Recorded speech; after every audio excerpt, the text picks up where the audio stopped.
ninjye muni umugore wanjye ni hani. Irene avuze uko umugore we ameze, aramutaga cyane, amushimira ubwiza afite, amushimira ubwitonzi afite, amushimira gusenga afite, amushimira kandi ko atajya agendera ku mabwire. Icyiza noneho umugore wanjye ibi bintu Tom ntanabireba icyiza cye. Ntago bireba. Ntajya areba ibiganiro. Noneho wabandi abakurikirana amateraniro ibyo n'ubimubaza. Ku itariki 15 z'ukwezi kwa munani 2026 nibwo Irene yakoze ubukwe n'umudamu we Liliane. Muri ubu bukwe buri wese wabutashye yatashye yirahira avuga ati natashye ubukwe pe. Uraza kunkundira nze ngusanga nivuga kuko wacistiri ibigwari.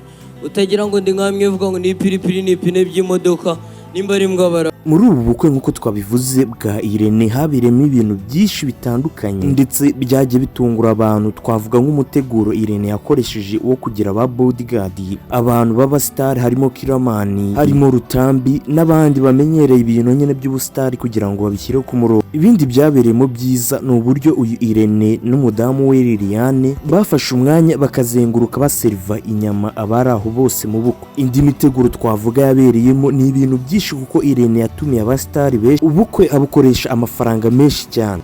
Nakennye bwamazemo amafaranga.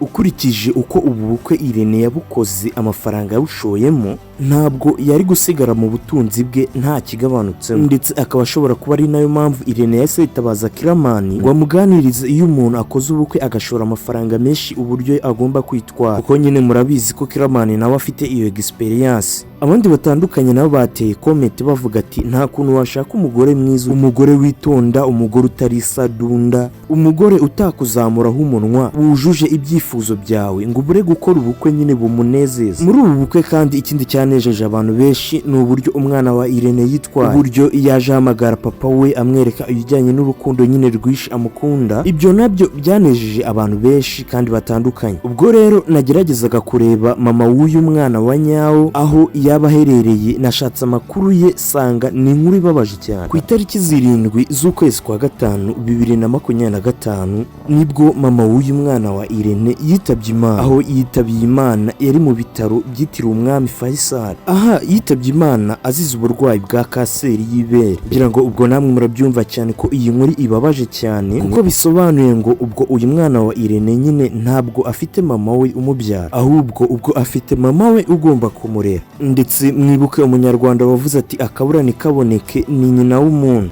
Uyu mubyeyi witabye Imana yitwaga Rosine, ndetse bakaba baramushyinguye ku itariki 10 Gicurasi 2025. Amakuru yandi nabonye yagaragazaga ko mu mibanire ye na Irene itagenze neza, kuko nyine baje gutandukana, ariko Irene amushimira ikintu kimwe, kumukundira umwana cyane ndetse akamwitaho. Nubwo mvuze kimwe si kimwe gusa, kuko hari n'ibindi byinshi agenda ashimira uyu mubyeyi wamubyariye umwana we wifura. Munyemerere twifurize uyu mubyeyi Rosine ko Imana yakomeza kumuha iruhuko ridashira. Ku itariki rero 15 z'ukwezi kwa munani 2025 nibwo uyu mwana wa Irene Murindahabi mutoya nawe yaje kongera kubona undi mama we, ndetse uyu mama we Liliane agaragaza umutima mwiza. Ku makuru yagaragajwe n'umusobanuzi kimomo ku kinyamakuru gikomeye cyane cyari cyamutumiye, cyamubajije ati se ku bijyanye na Irene nicyo wavuga ku mudamu. Rocky yavuze ko bakoze ubushakashatsi bakaneka cyane amakuru ye, bagasanga uyu mudamu wa Irene ari umuntu mwiza cyane, baramumushimiye. Ndetse kimomo nawe yakomezaga avuga ati igituma rero twebwe tudashaka njyewe Philipita bamenya n'abandi benshi batandukanye nuko natwe tutari twabona umudamu mwiza cyane nk'uriya wa Irene.